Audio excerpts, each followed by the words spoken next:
କେଉଁମାନେ ଏହା କହିଥାନ୍ତି କି ତମକୁ କେବେ କାନ୍ଦିବାକୁ ଦେବେ ନାହିଁ, ସବୁବେଳେ ସେହି ଲୋକ ହିଁ ତମକୁ ବେଶୀ କନ୍ଦେଇଥାନ୍ତି। ଜୀବନରେ କେବଳ ଦୁଇ ପ୍ରକାରର ଲୋକ ଆମକୁ କନ୍ଦେଇଥାନ୍ତି। ଜଣେ ହେଲା ନିଜର ଲୋକ, ଆଉ ଜଣେ ଅତି ନିଜର ଲୋକ।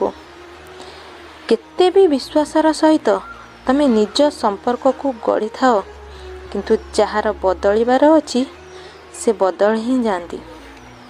ସବୁବେଳେ ସେହି ଲୋକଙ୍କୁ ଆମର ଦୁଃଖ ଆଉ କଷ୍ଟର ଅନୁଭବ ହୁଏନି, ଯିଏ ଆମକୁ କହେ କି ମୁଁ ତମଠାରୁ ତମକୁ ଅଧିକ ଜାଣିଛି। କିଛି ଲୋକ ଆମ ହୃଦୟରେ ବହୁତ ଖୁସିରେ ନିଜର ଘର ବନେଇ ଦିଅନ୍ତି, କିନ୍ତୁ ଯେତେବେଳେ ସେଥିରେ ରହିବାର ସମୟ ଆସିଥାଏ ନା, ନିଜର ଠିକଣା ବଦଳେଇ ଦିଅନ୍ତି। ଆଜିକାଲି ଲୋକ ବି ଆଇନା ଭଳି ହୋଇଗଲେଣି। ଯିଏ ଆଗରେ ଆସିଯାଆନ୍ତି ସେମାନେ ତାର ହେଇଯାଉଛନ୍ତି।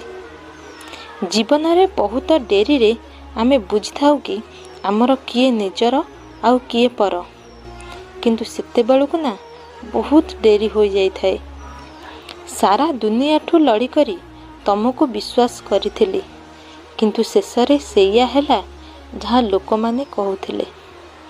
ତମର କାନ୍ଦିବାଟା ଲୋକକୁ କିଛି ଫରକ ପଡ଼େନି, ଆଉ ଯଦି ପଡ଼ିଥାନ୍ତା ନା ତ କେବେ ତମେ କାନ୍ଦି ହିଁ ନଥାନ୍ତ। କିଛି ଲୋକଙ୍କୁ ଆମେ ଆମ ଜୀବନରୁ ଆଜାଦ ତ କରିଦେଉ, କିନ୍ତୁ କେବେ କ୍ଷମା କରିପାରୁନା।